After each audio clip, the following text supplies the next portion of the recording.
Have you ever listened to a conference talk and spent the majority of it wondering why exactly you should care? The speaker's speaking, but it seems like they only care about themselves. You're constantly asking yourself, well, what does this mean for me? Or maybe you're listening to a talk and the speaker is only really talking about the product that they're trying to sell or their other customers. Yeah, your other customers and product might be cool, but what does that mean for me? It's certainly a question I found myself asking when I'm watching conference. How can you avoid this? What's the most important place to start when you're planning a conference talk to make sure you don't fall into this trap? Interested?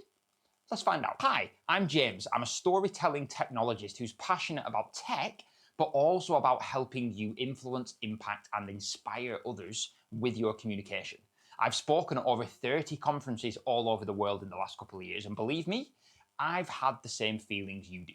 What if I get up on stage and everyone is boring? How do I stop myself giving a talk that nobody cares about? But just because you feel that doesn't mean you shouldn't speak.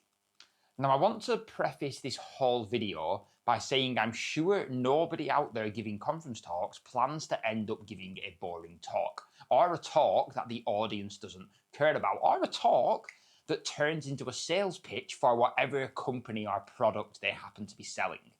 You have a fantastic idea, you have experience in that area, and you get up and you start talking about it, which sounds great, right? And as you learned in the last video, a great conference talk starts in that cross section of passion and experience.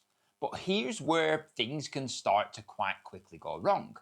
Because once you're up there talking about yourself, your company, or a thing that you've built, you're failing the most important person in the room. Here's the secret. The most important person isn't you. The number one most important thing to remember in any kind of communication is that the person listening is the hero of the story. You might have put in blood, sweat, and tears building a thing. You might have solved a really complicated problem or found a completely new and groundbreaking way of doing things. That doesn't make you the hero, because your audience is always wondering what is in it for them.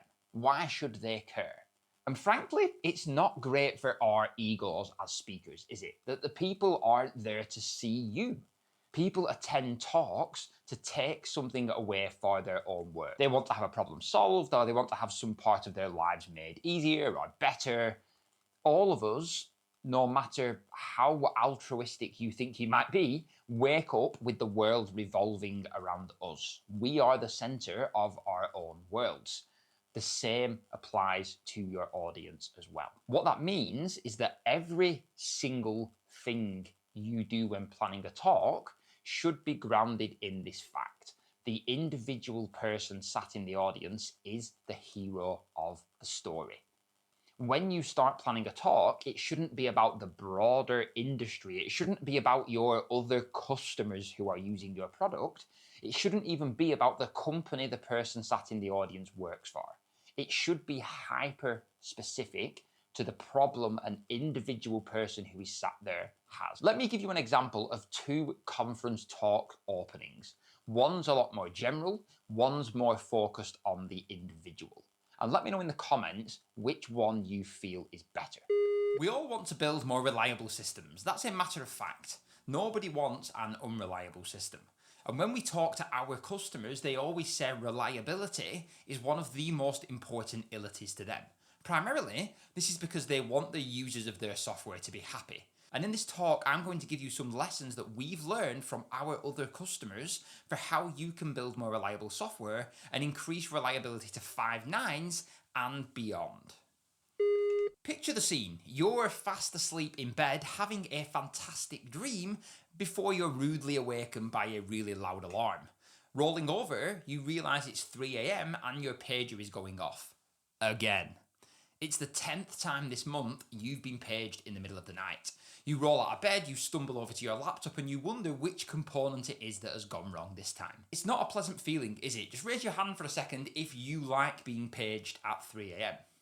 Yeah, as I thought, none of you. And by the end of this talk, you're going to have some specific strategies to help you build more reliable systems, to increase stability, and importantly, Reduce the number of times you're getting woken up at 3 in the morning. Let's get into it. Okay, two very different intros there, aren't they? Both setting up a very similar talk about building reliable software.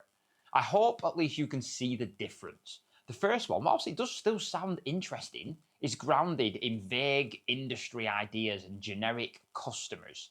The second is grounded in a specific pain point for the individual person sat in the audience. Whilst it might be interesting for the users of a piece of software, for the software they are using to be more reliable, and that's definitely a benefit, of course, for the developer, the SRE, the architect sat in the audience, you're answering the question of why reliability matters to them. The knock-on effect, of course, is that you end up building more reliable software for the end users. Remember though, we all care about ourselves. So this is the first thing I answer when I'm planning my own conference talks. Here's an example from a recent conference talk I've just started planning. And the template I'm using here will be available in a link in the description below. So if you want to get this template to use your own talks, then please feel free to go and grab that. You'll notice the first 4 questions I answer when I'm starting to plan a talk are all based on the audience. Who is the audience? Who do I want to be in the audience? Is it developers? Is it SREs? Is it architects? Is it business people? Is it support people? Who is in the audience? And secondly, why are they happier for watching?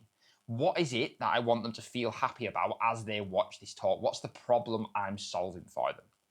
Thirdly, what's the shareable headline? This is a tip I got from a book called Talk Like TED, which is a fantastic book on public speaking. And it asks you to boil it down into a single tweet, a single social media message. If someone was to walk out of your talk, what would you want them to post on social media about your talk? And that limits you down to a certain number of characters to get you really concise on what you want people to care about. And then finally, what are the 3 most important takeaways? Now, this might not always be 3. Typically, you don't want more than 3 ideas in a talk. And if you're giving a shorter talk, then that might even get down to 1 or 2 ideas. But get hyper clear on what are the 3 ideas you want the audience to take away. Answering these 4 questions as you start planning your conference talks will make sure you don't end up giving one of them talks that the audience doesn't care about. Now, I do want to point out this works slightly differently based on the type of talk you're giving. If you're giving what I would call a bigger picture talk, where you're talking about reliability in software or event-driven architecture, it's a little easier to tease out these ideas. The example above, if you're giving a talk generally on building reliable systems, you have complete freedom to take that talk, to identify the problem, to make that setup any way you want it to be. However, if you're giving what I would call a case study style talk, where you're talking about something that you've built or you've worked on, things get a little bit more interesting. But even if you're talking about something you've built, you can still ask yourself the question, why does the audience care? If you've worked on a system that got up to 6 or 7 nines of availability, that's great. Congratulations, well done, you. That is incredible. I'm sure there are lots of people who would love to hear that story. But instead of just standing up there and giving that story, why not start with the question, what can an individual person in the audience take away from what I did? If you always ask that question, believe me, you will have no problem inspiring others, because you're putting their problems first. So start with them questions. Who is the audience? Why are they happy? What do you want them to take away? And I'll see you in the next video.